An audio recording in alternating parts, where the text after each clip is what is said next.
Markets crash, headlines scream, social media explodes, and suddenly it feels like your portfolio is in danger. In this video, we're breaking down how to read financial news without panicking, so you can filter out the noise, spot what really matters, and make smarter decisions with your money. Before we start, hit like, subscribe, and tap the bell, because reacting emotionally to the news is the fastest way to wreck a solid financial plan. From clickbait headlines to real market signals, let's separate fact from fear. 10. Question the timing and motivation behind stories. Always consider why a particular story is being published now. Is there a genuine news event driving the coverage, or is it a slow news day being filled with speculation?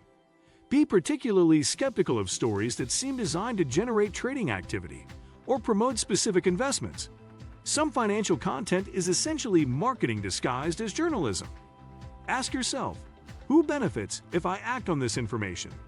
If someone is promoting a specific investment strategy or product while delivering the news, treat it as advertising rather than objective reporting. Understanding the underlying motivations helps you separate legitimate journalism from content designed to manipulate your financial decisions. 9. Learn to read beyond the headlines. Headlines are designed to grab attention, not provide nuanced information. The actual story often tells a very different tale than the dramatic headline suggests. Practice reading full articles, not just headlines. Pay special attention to buried details that provide context.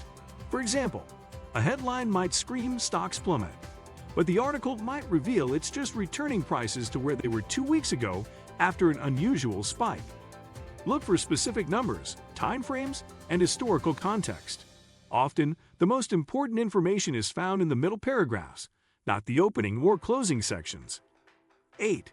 Identify credible sources and avoid fearmongers. Not all financial news sources are created equal. Establish a list of credible, well-researched publications that prioritize accuracy over sensationalism.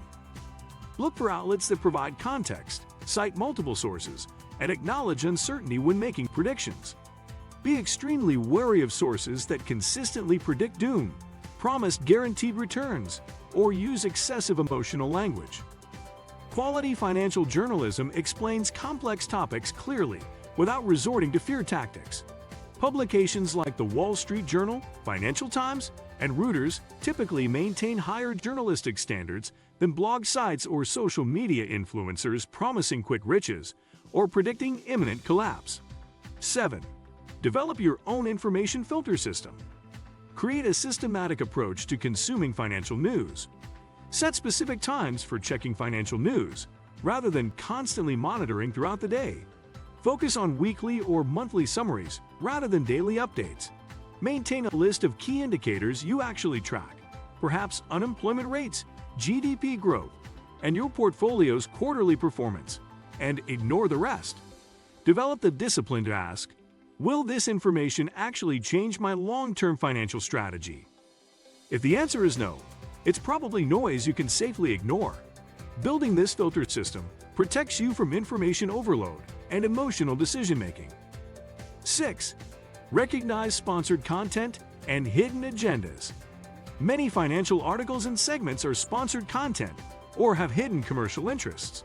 Watch for subtle product placements, recommendations that benefit the publisher's advertisers, or content that seems designed to drive traffic to specific platforms or services.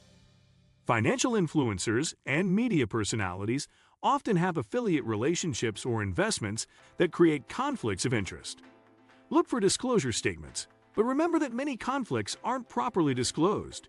Be especially suspicious of content that creates urgency around financial products or services, as this is often a sales tactic disguised as journalism. 5. Understand market context and historical perspective. Every financial event exists within a broader historical context. When reading about market movements, economic indicators, or policy changes, ask yourself, how does this compare to similar situations in the past? Market corrections of 10 to 20% happen regularly. They're not signs of impending doom, but normal market behavior. Recessions occur roughly every 7 to 10 years, and markets typically recover within 1 to 3 years. Understanding these historical patterns helps you maintain perspective when consuming current financial news. Look for articles that provide this historical context rather than treating every event as unprecedented or catastrophic. 4. Focus on long-term trends, not daily fluctuations. Daily market movements are largely noise. A single day's performance tells you almost nothing about the health of the economy or your investment strategy. Instead, focus on longer-term trends spanning months and years. When reading financial news, look for patterns rather than isolated events. Is unemployment trending up or down over several months? Are corporate earnings growing consistently across multiple quarters? Are interest rates following a clear directional pattern? Daily volatility is normal and expected.